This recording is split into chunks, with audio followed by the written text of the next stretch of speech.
Welcome to EPG Pathshala's linguistics course, in particular to its morphology and syntax paper for which I am responsible. I am Prabal Dasgupta. I teach at the Indian Statistical Institute in Kolkata. In this particular module, we want to show you what role transformations play in a generative grammar, hence the title, Generative Grammar and Transformations.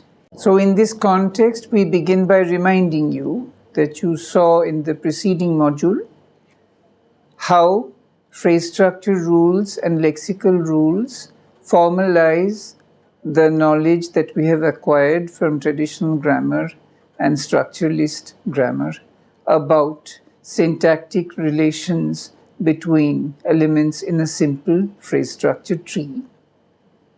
We have also seen that formalized in that fashion, a phrase structure grammar cannot find the resources to deal with long distance dependencies, with discontinuous constituents, and with the exchange of selectional requirements between subject and the right-hand side of the sentence in the case of pairs in the active voice and the passive voice, such as Tim admires sincerity and sincerity is admired by Tim. We have also suggested that these drawbacks can be overcome by adding to the machinery of a phrase structure grammar another formal device known as syntactic transformations. We have walked you through the requirements that a syntactic transformation has to fulfill in order to live up to these expectations. In the present module, we will show you exactly how a syntactic transformation goes about its job. Consider the example on which we focused at the end of the last module, the example of a discontinuous constituent. We were looking at the fact that when you want to say something like, John took the garbage out, that is the result of moving the word out to the extreme right edge of the sentence, and you started out with, John took out the garbage. The word out, as you recall, is called a particle. It is a particle which, together with the verb, forms a construction known as the verb particle construction. We have gone into considerable detail in the last exercise of the preceding module so that you are perfectly aware of what the requirements are that the transformation has to live up to. Now let us see how to make a statement that will do this, and how to implement the statement in action. The statement we have to offer what is called the particle movement transformation, which, as the name indicates, moves the particle, has two parts to it. The first part of the statement is called the structural description, abbreviated as SD. The structural description chops up the sentence not from the point of view of what constituents it has, but from the point of view of the place where the transformation will have to intervene, and therefore the landmarks that the transformation needs to see to find that place. This chopping up of the sentence, being independent of the branches that you draw in the tree, has to be shown differently in the notation. So when we draw the tree for the purposes of doing the transformations, for the purposes of carrying out the instructions given by the transformation, in that version of the tree, we break up the tree into what's called factors. Factors are the parts that the tree seems to have through the eyes of the transformation. The transformation sees the tree differently from the way the phrase structure rules see the tree. The phrase structure rules have created the tree. So there are branches in the tree that were given to it by the phrase structure rules. The branches are crooked lines. They are diagonal. They go like this. For the factorization of the tree, we draw straight lines, and to make sure that the lines are seen as being different, we draw dotted lines. They're interrupted like this, here, here, here, here. So a sentence, like the student wrote down the examples, has to be factorized for the purpose of applying the particle movement transformation. We need to find the verb and the particle, because the particle has to move out. And because we have to find the verb and the particle, we have to hand wave about what is to the left of the verb and hand wave about what is to the right of the particle. We show the hand waving in the syntactic transformational statement by putting in variables. The relevant variables are here written as x and y. So the structural description on the basis of which we factorize the tree is going to say, find a verb and a particle, and to the left of the verb call everything x, and to the right of the particle call everything y. This gives you 4 factors: x, verb, particle, y. So the structural description is written x dash verb dash particle dash y. Having described the structure, we now intervene to change it. That is the whole point of a transformation. In order to grasp the structure firmly enough for the changing to happen, the structural change line of the transformation, the second line in the statement of the transformation, puts numbers underneath each factor. So where the structural description has x, v, prt, y, the structural change under x writes 1. Under v it writes 2. Under prt for particle it writes 3. Under y it writes 4. You have to match the number exactly with where you've written the factor. There are 4 factors, so there are 4 numbers, 1, 2, 3, 4. After 1, 2, 3, 4, you write a special arrow, a double barreled arrow, not a bidirectional arrow. The arrow points from left to right, only in one direction, but it has 2 lines, not a single line. Why do we have a special arrow?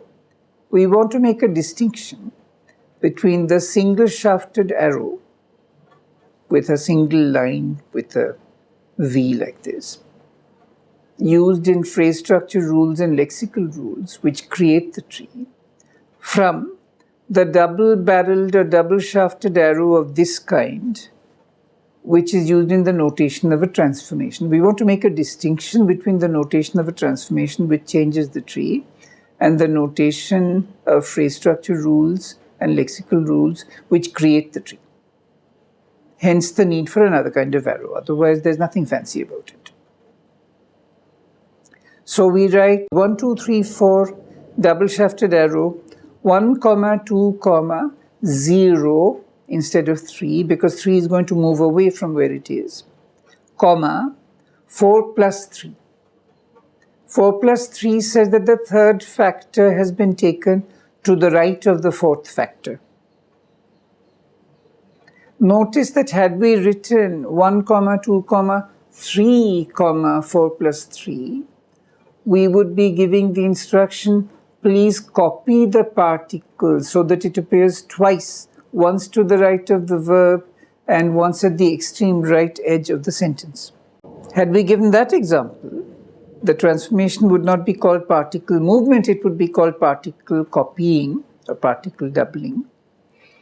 And the student wrote down the examples would have turned into the student wrote down the examples down. That is not how English works. English does not double the particle.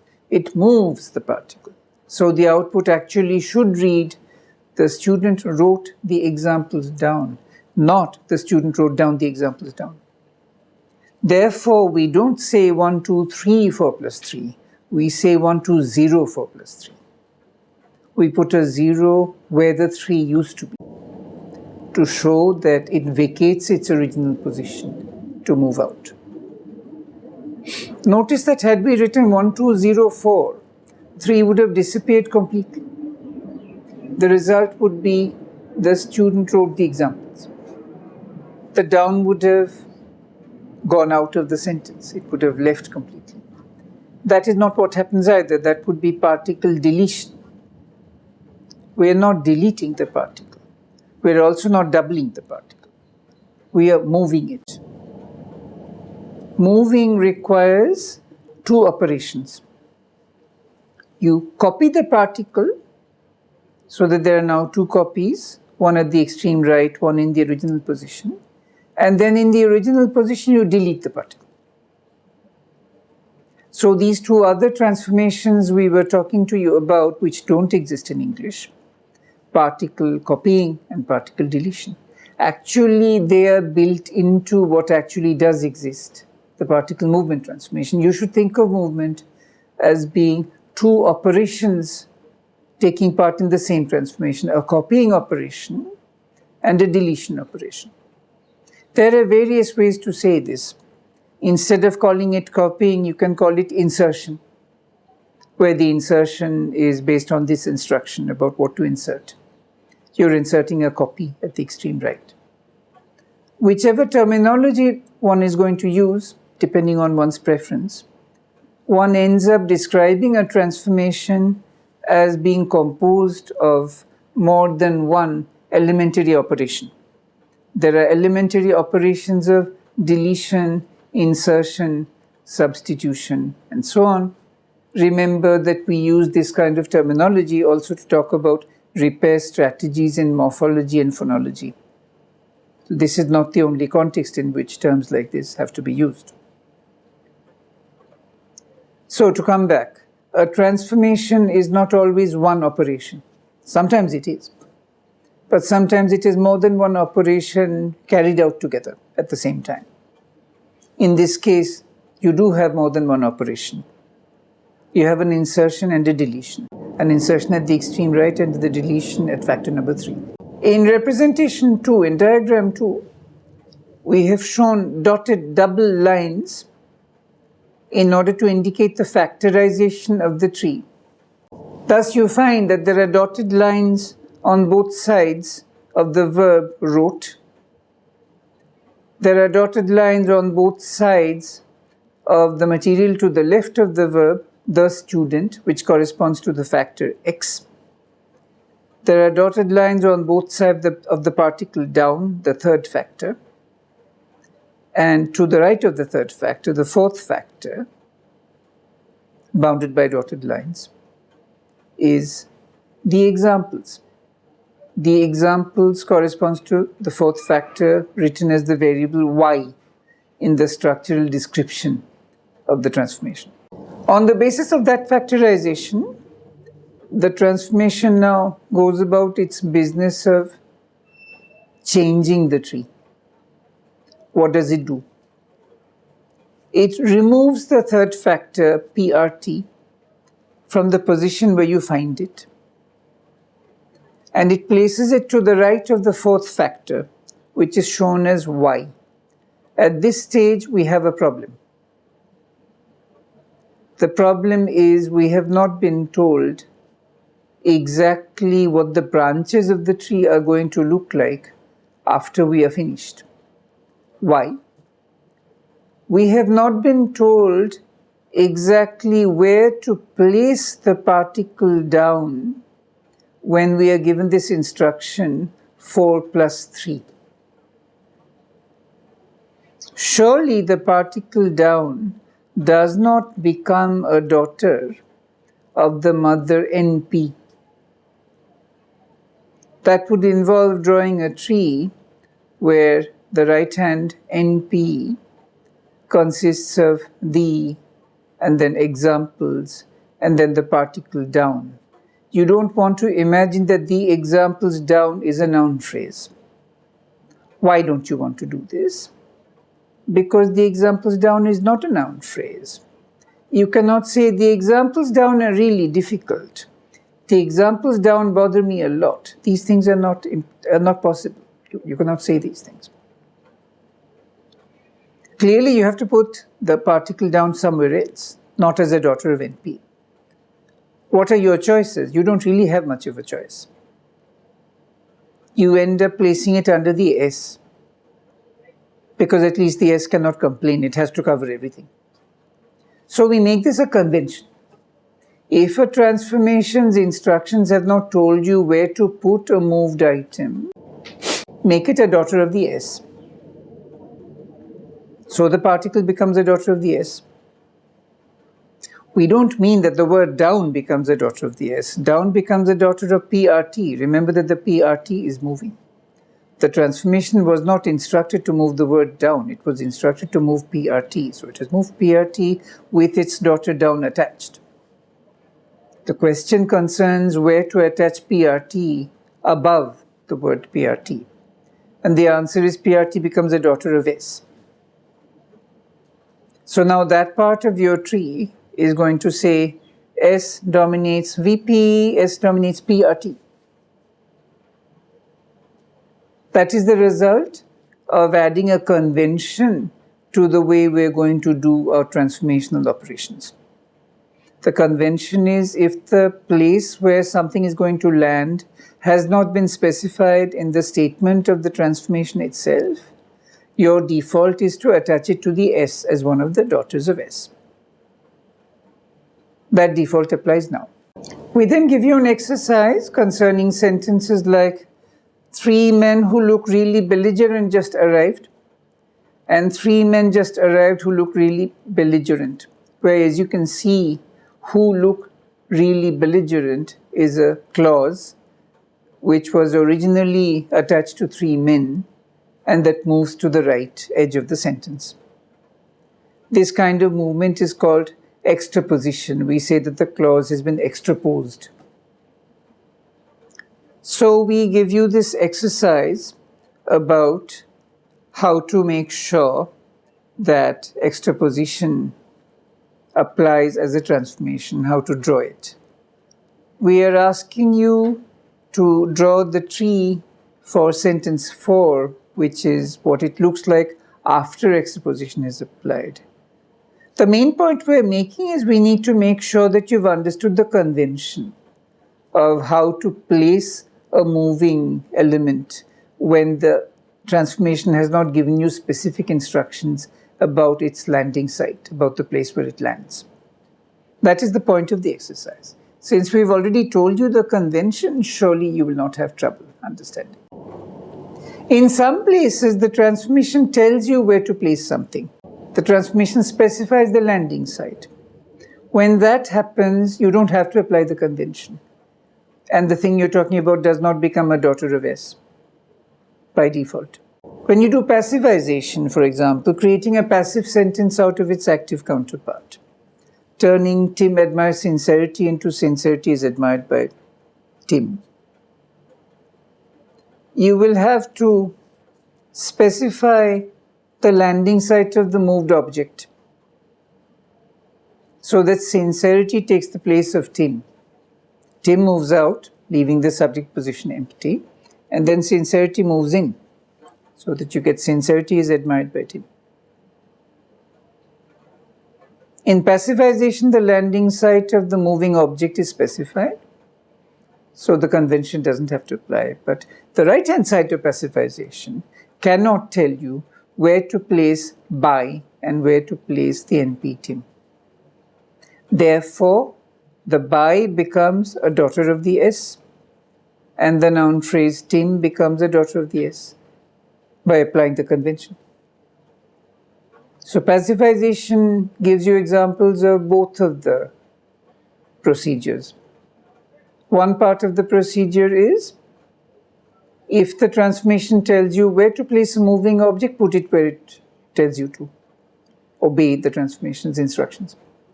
If the transformation does not tell you where to place something, make it a daughter of S. We have told you that adding syntactic transformations to the toolkit of phrase structure rules and lexical rules turns the grammar from a phrase structure grammar into a transformational grammar, And we have told you that as a result, the transformational grammar becomes capable of generating all and only the sentences of a language, and thus becomes not merely a transformational grammar, but a transformational generative grammar, a TG grammar. We are now in a position to say more exactly what is involved in a transformational grammar attaining this type of generative capacity. And we can place it in the context of the rest of what you know about other branches of linguistics. At one level, transformational grammar takes you out of the theoretical architecture of structuralism, which worked with phonemes and morphemes. At another level, transformational grammar is the next step on the structuralist journey, in the sense that it extends the logic of structuralism to the analysis of the sentence. What is the logic of structuralism? The logic of structuralism is that a phoneme is seen as a bunch of allophones in different environments expressing their unity as a phoneme. A morpheme is a bunch of allomorphs in different environments expressing their unity as a morpheme. What keeps a morpheme together is its interface with meaning. One morpheme has exactly one meaning, which is spread out over all these allomorphs having different forms expressing that meaning.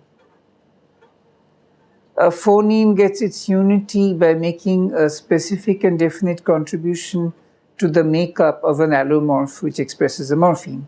So indirectly, a phoneme takes part in encoding meaning.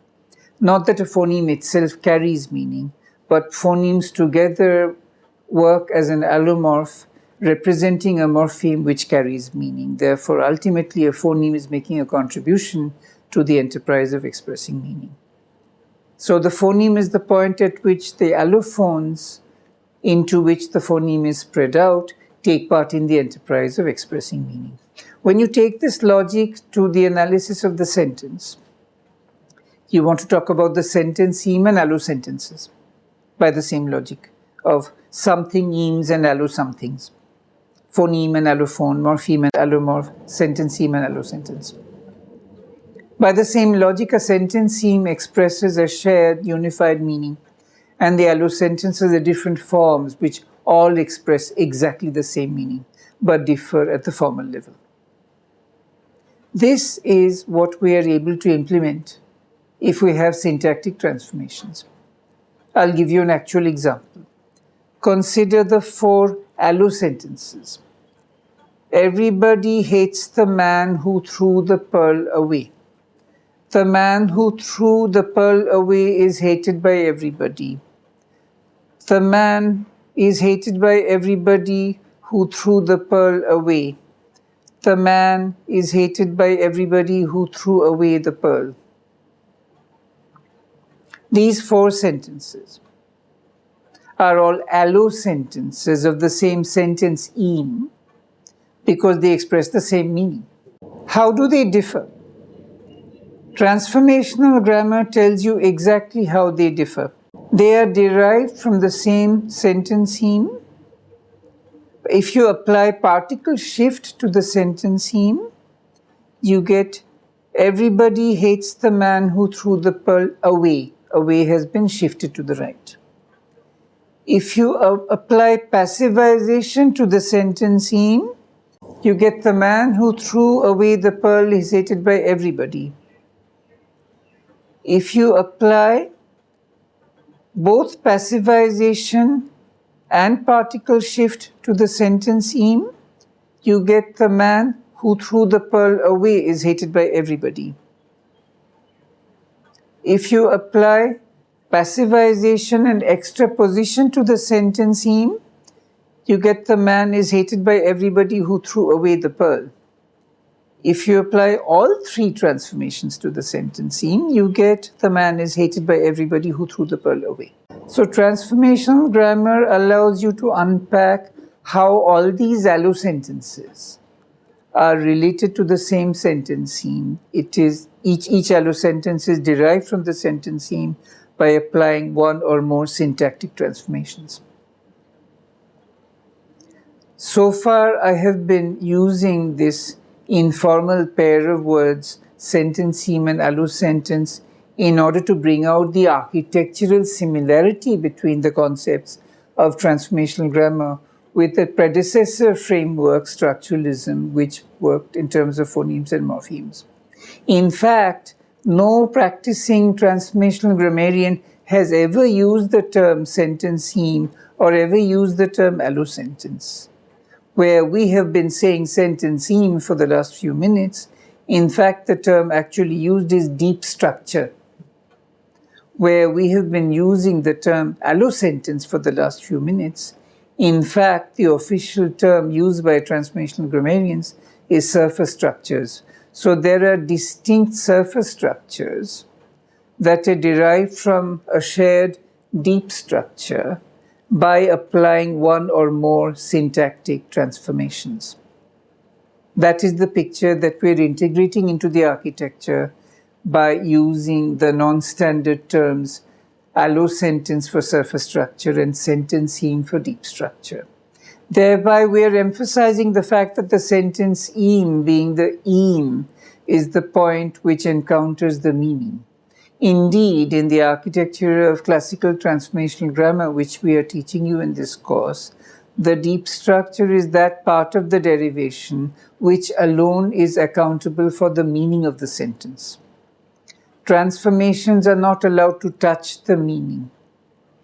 All the surface structures derived from the same deep structure carry the same meaning. That is what makes them surface structures sharing the same deep structure. Another aspect of a grammar being not only transformational but generative is the fact that it is responsible for generating all and only the sentences of the entire language. And it's important to understand that you cannot specify the number of sentences in a language. The reason that we cannot specify how many sentences there are in a language is that there is no number to provide. The number of sentences in a language is infinite. Since the number of sentences in a language is infinite, the task of a transformational generative grammar is to generate that infinite set and to do so efficiently and optimally. Exactly what makes the number of sentences infinite? The answer to that question lies in recursion. There are certain rules in the system of generative syntax which are recursive rules.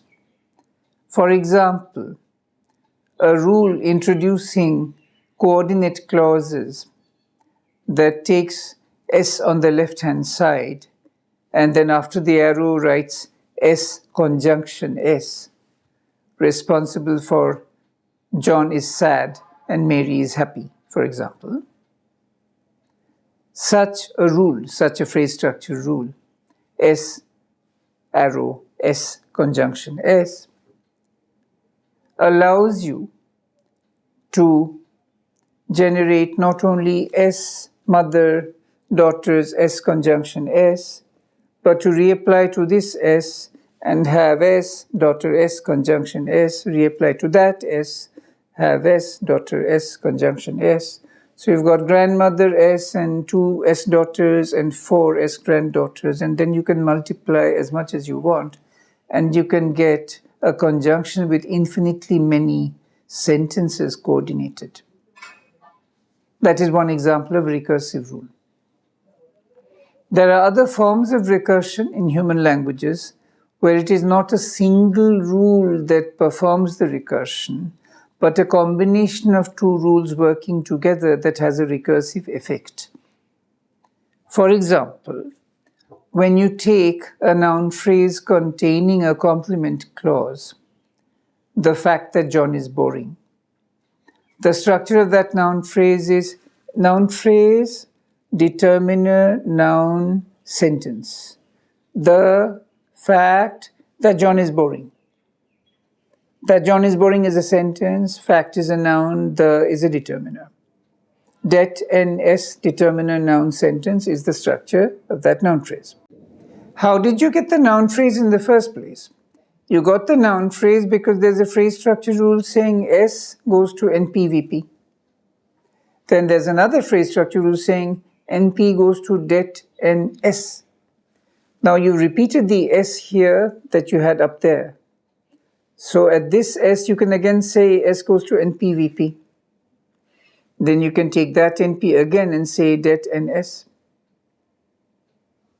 So you can say the fact that, the difficulty that John is boring, etc., etc. You can make it a multiple complex noun phrase containing a sentence whose noun phrase is again complex. You can do this wherever you like. You can intervene in these ways and make the sentence longer and more complicated.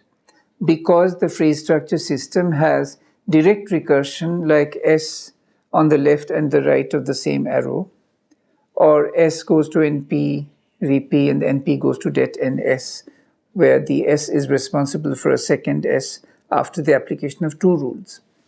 These two rules form a recursive complex, if you wish. That is a case of indirect recursion. Because of indirect recursion and direct recursion, the number of sentences in a language is infinite.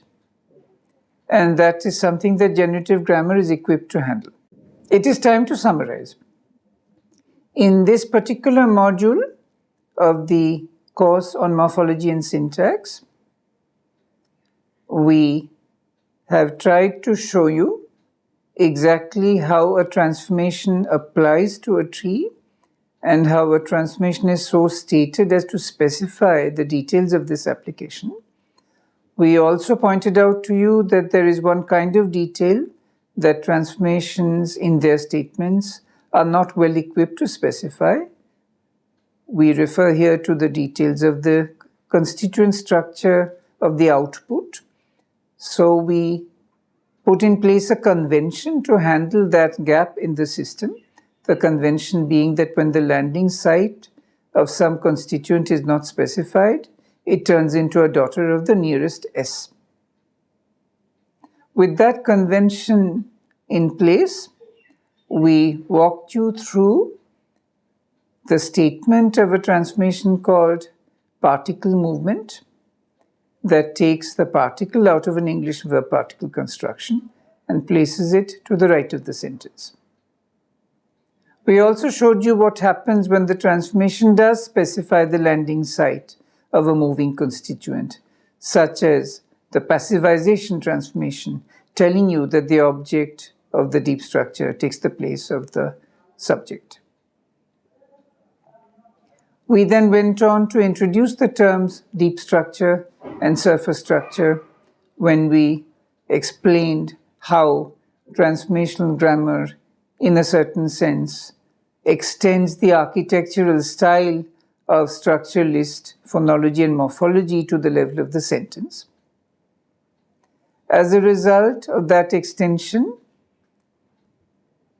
it becomes the responsibility of the deep structure of the sentence, which we for a while labeled as the sentence "im," to handle the meaning aspect of the sentence, while the allosentences, called the surface structures in actual transformational parlance, are derived from this deep structure by applying one or more syntactic transformations. We walked you through some examples of this. In the final section of our module, we showed you in what way the recursion property, shown as indirect recursion in certain phrase structure rules and shown as direct recursion in certain recursive phrase structure rules and as indirect recursion, which is an effect of the joint action of more than one phrase structure rule in other cases, gives rise to the fact that the number of sentences in any human language is infinite. This is the connection between recursion and infinity, which makes it necessary to say that a generative grammar has the task of accounting for the properties of an infinite range of sentences in every language. This was what we managed to get done in this module of what is a very exciting subject at the cutting edge of human inquiry, generative syntax. It is in some ways what has been seen as the most exciting branch of linguistics in the last few decades. This is the beginning of your exposure to transformational syntax, the cutting edge of linguistic research. As we go through the next few modules, you'll be getting deeper and deeper into the subject. We should warn you at this stage that the formal details of transformational grammar, although they are important, are not the heart of the matter because the formal details change. You need to understand the architecture in which the various levels of linguistic description are connected to each other by the traffic of these formal devices. Don't get too caught up in the traffic. That is like taking the car more seriously than the passengers. The passengers are supremely important. The car is merely a vehicle. Likewise, when you're learning the nitty-gritty details of transformational syntax, don't get too caught up in the nitty-gritty. At the same time, we are not asking you to ignore the nitty-gritty. Please study the e-text extremely carefully.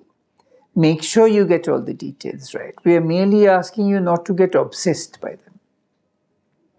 Also, please follow up all pointers to further reading that are given in the e-text. And do not hesitate to come to us with any questions or criticisms that you have. Thank you for your attention.